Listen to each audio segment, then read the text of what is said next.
Maanaa kaninyo, Mana sa kanimo. pagbasa gikan sa Santos nga Ebanghelyo sumala ni Lucas. Himayaon ikaw, Ginoo.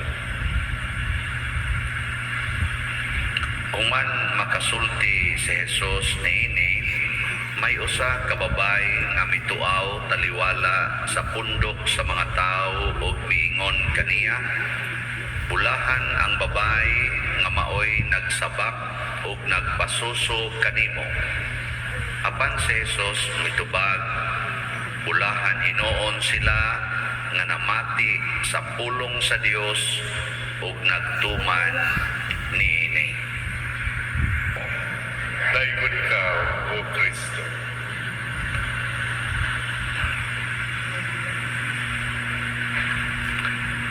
Ang atong ebanghelyo mubo kayo apan lapad kay siya o kahulugan.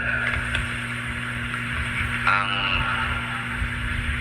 pagsulti ni Kristo bahin sa kabulahanan wala magsalikway sa mahal nga Birhen Maria. E namang guyuban mo ingon na tanawa si Kristo ni angkon bagod siya nabulahan ang Birhen. Tuwa yun. Ana, ang gihimo ni Kristo pagtubag niya ningon siya bulahan hinoon sila. Mura bag komparison ba? Bulahan hinoon sila nga namati sa pulong sa Dios ug nagtuman niini. Ang komparison dili si Maria ug kita. Ningon man gud ang babae, bulahan ang nagpasuso kanimo. Ang pasabot, bulahan kaayo ang imong inahan nga nakaanak ug sama nimo. Mao nay iyang kuan ba, mo nay ilang gitanaw na sus bulahan kaayo ang inahan ani. Pero wala magtanaw si Kristo sa relasyon na gitawag nato biological or by title. Kaya na Filipinos ta. Bulahan ni mo nga naakas Pilipinas. Pero din is Pilipinas nga biya daghang galaroy-laroy no. Bulahan ni mo kay makaadto na jud kag Amerika. Nagpasabot ba nga tungod lang na kay visa pa doon sa Amerika, bulahan na ka, kadaghang homeless dito sa Amerika, kadaghang mga napriso. Salamat na maka-abroad na juga nga to si Yoki. Kadaghang mga taga-Yoki nga laroy-laroy. Wa sa mga Pinoyanan. Abot lagi din yung uban sa ato. So ang kabulahanan di ay matod pa ni Kristo, which is also true natong tanan. Kaya nang naroy mga kompanya. O sa may mga kompanya din sa ato nga murag makaingon kabulahan kay kag makatrabaho ka diha. Ha? Sa mga kuan, mga teachers kuno nato, murag mas gaapa sila nga republic na. Sa una, mga teachers ari gyud sa private mo trabaho kay dako-dakog sweldo. Pero karon kuno ang mga teachers maningkamot na nga mabalhin sa public kay mura kuno dako og rate. Ika dawat na nimo tagaan na ka og sa tawagan na item. Moingon din ay kabulahan nimo naka-item na gyud ka sa public. Resign dayon dito sa private. Niya bulahan ba? Bulahan? Oo, pag-abot sa public, putos lang yapos utang. Kag bulahan, utgot lang yapos oy. Ana magyamang bulahan nimo nga napari ka. Pagkabulahan nimo nga naordinahan na gyud ka. Pagkapari na nagdepresyon na. Di ba? So sa mga tinuod nga kabuluhanan matud pa ni Kristo, way kapuslanan. Pras nato ibunyagan ta isip mga Kristiyanos. Salamat kabulahan nimo nga nahimo na jud kang Kristiyanos, nahimo na kang Katoliko, nabunyagan na jud ka. Kana ini pabunyag din ba? Oy, unsaon pagkabulahan ang mga bata nga gibunyagan nga mga anak ang mga ginikanan way kasal. Di ba? Bulahan ka, imong ginikanan way kasal. Kabulahan nimo nakauyab ka.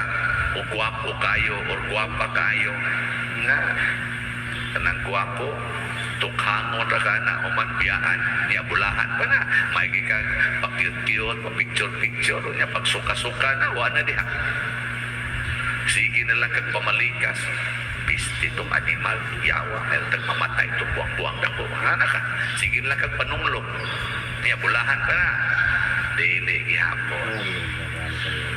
So ang kabulahanan matud pa ni Kristo wa magagad sa atong relasyon by means of law, by means of title or sacrament, by means of kaning biological relationship. Igsuon inahan ang kabulahanan nga tinudanay kana gyong pagpaminaw o pagtuman sa sugo sa Ginoo. Ano ba ni kabulahan nimo ni simba ka San Vicente Ferrer, Padersiano mo'y pare. Kanya kay natuog raman sa kapag-abot din eh. Bulahan pa ka na. Awa, kapuslanan. Wala kapuslanan di ba? Bulahan ninyo nga nakahuman mo sa overnight vigil sa Alliance of Two Hearts. Ang sagot daw na di iwasan sila matuog eh.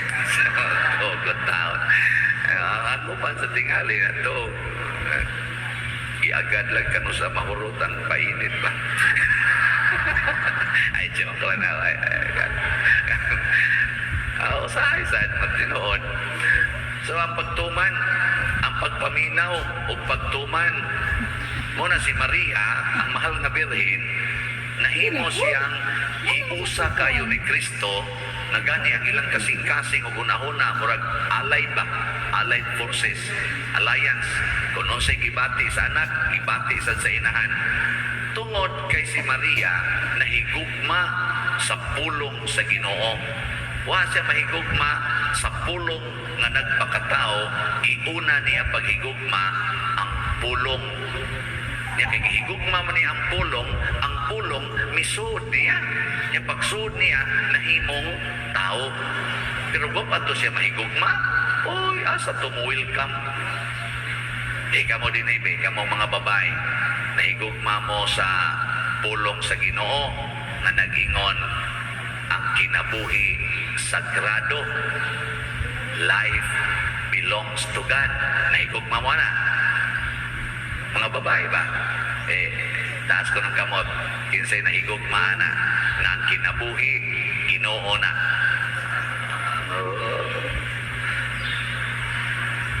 tama ayo taas mo sa kamot wa mo maggamit na mga pills wa mo magsigig ay sagsundi kaluoy hadlok og mga anak og daghan butangag ali ang kinabuhi uban pa gani putlon ang agianas kinabuhi palaigid pasigtumi kay mahadlok na og kinabuhi di na mutuo nga ang kinabuhi iyas Ginoo nga ang kinabuhi ang Ginoo mo'y nag-atiman magsigi naman og ingon nga unsa nalay akong ipakaon unsaon na lang nako pagbuhi unsa nalay kaugmaon og daghan na kay akong mga anak ana ko'y gimisahan 11 kabuk anak 11 pagmisan ako 14 dakuha silang balay nataran nako mga dato gitingin di man day sila dato di ay ang ika-11 mao'y nahimong prosperous sa iyang business mao'y nagpadagan sa tanan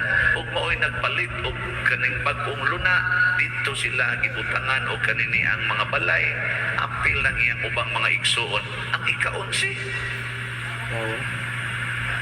ang kamagwangan paralyzed patay na maguwang ang ikaduha gibuwagan sa buwag broken family ana ang mga anak ang nagatiman kadtong yapong ika-11 o gi-abort pa to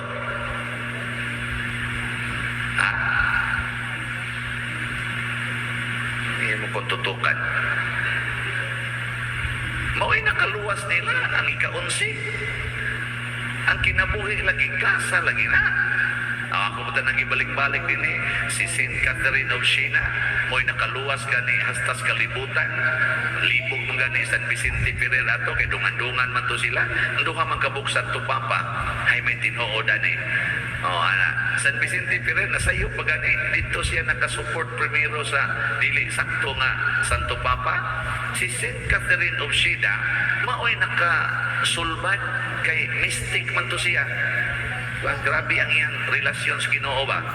Siya ay nakasulbad kinsa gyud ang tinuod nga Santo Papa nga pabalikon og lingkod dito sa seat of Saint Peter sa Roma.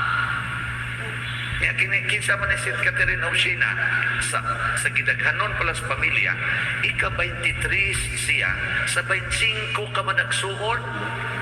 Siya na ika-23 na pag siya kaluha na awahing ni gawas niya mao to ika-24 na manguran pagyubusa.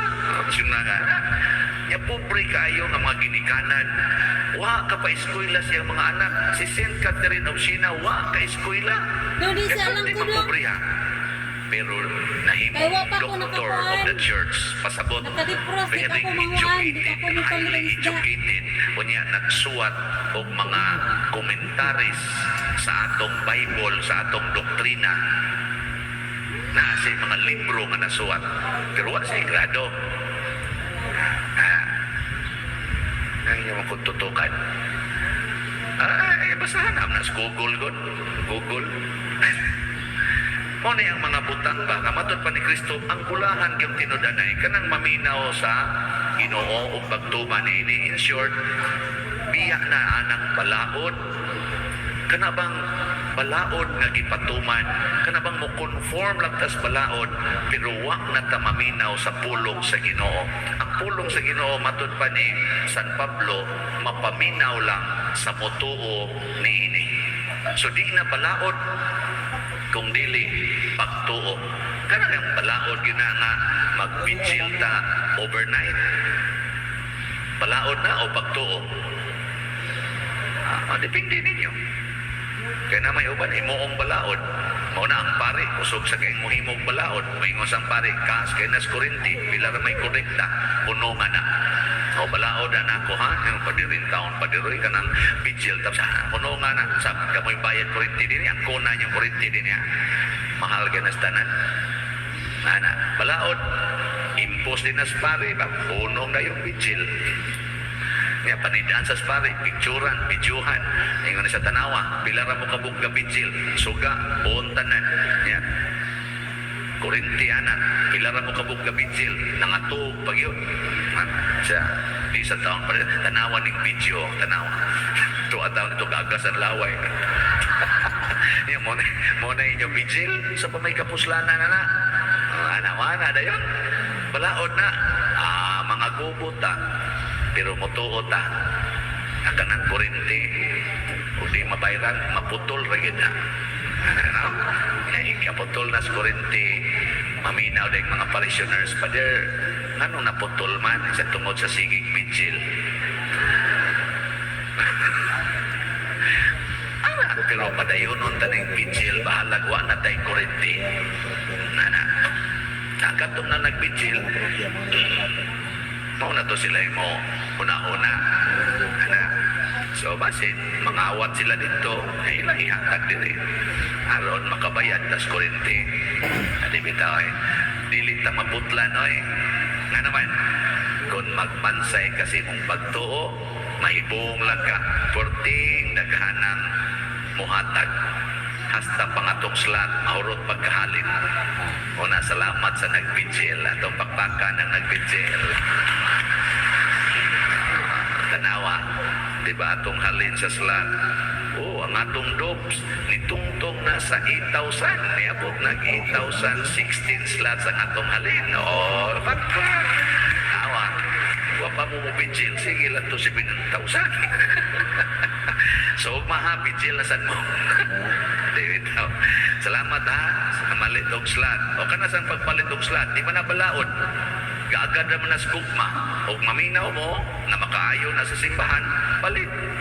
O tanaw ni mo, ang imo yung kayuhan mo importante, anang imong kwarta, ayaw, palit. Tanaw na to, asa ka pa doon. Di ba? Wala joy ingom sa pader kutahi ra gud ni tanan imong parishioner dinhi kurot ko dayon na ang imong slat kutahi ba parishioner ko na ayaw kay kaagad ang kabulahanan sa maminaw ug magtuman sa sugo sa Ginoo.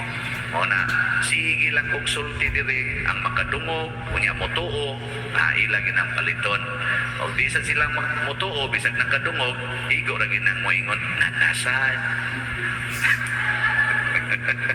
Mura gina ilang isulti sige na lang kada ra gid ato ug mao sa ganay na atong sinultihan moingon sa dang Ginoo nanasad nayo nasad nanasad limata nasad yung Ginoo ug maikatugan ay patyon ko na lang kaya maura mangyapon inigmata mamalikas lang yapon manikas lang yapon na nang iyang negosyo magsige lang yapon kung ahunaan ng utang sige lang yapon pangaway tubudan ng kwarta kusog lang yapon kay mangural ang agianan iyang sakyanan iparking pa ng daan ako na laning patyon sige naman lang pero ang Ginoo di maningon anak ang Ginoo maluluyon man kaayo na hinumdom siya kanunay sa iyang kasabutan hangtod sa kahangturan o kung sa mga iyang kasabutan hangtod sa katapusan iya kitang paabuton na maminaw ug magtuman sa iyang mga pulong sama sa mahal na Birhen aron tagaan taniyang